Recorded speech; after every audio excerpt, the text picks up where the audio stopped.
jaajëfal leen ci ànd bi ngeen di ànd ak ñun mbokku internet yu 5M TV Sénégal jaa ngeen jëf ci teewlu bi. mbokk internet yu 5M TV Sénégal dal leen jàmm ci seen chaîne bile xibaar yi la ca gën a fës dañuy àddu ci nag annulation bu nag jëm ci wàllu radiation électorale Ousmane Sonko mile jëwriñ bi di Birame Faye moom mu ni kon daal di nay nangu dogal bi nga xam ni justice daal di na koy jël waaye itam rek ma ngay daal di wax kon jëmee ci opposition bile mu ni ordonnance bi nga xam ni kon président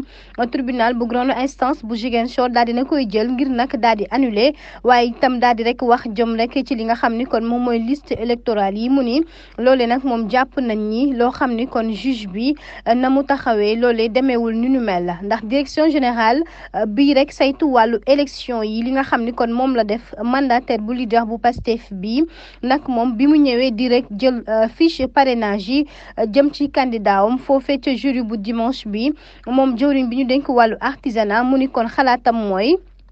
ay coow rek lay indi ginnaaw rek wàllu opinion publique bi Birame Faye mu ni kon catastrophe bu rëy la nag lu doy waar la jëm ci nag lile di opposition bi ndax ñoom jàpp nañ ni kon victoire bi amaana ca ñoom nag la daal di féete bu ñu sukkandikoo ca moom ba tey kon mu wax rek jëm ni kon ay républicain lañu dañu rek war a teg mbir mi ci yoon waaye rek mi ngi daal di rek saluer maanaam rek kontaan rek jëm ci dogal bi nga xam ni kon justice daal dina koy fësal ca noone expérience bi nga xam ni am na ko ginnaaw mission yi nga xam ni tey taxawee na ko waa itam rek daal di respecté lépp loo xam ni juge yi ak institution yi ci réew mi ñoom doxalee nañ ko mu ni tey ji itam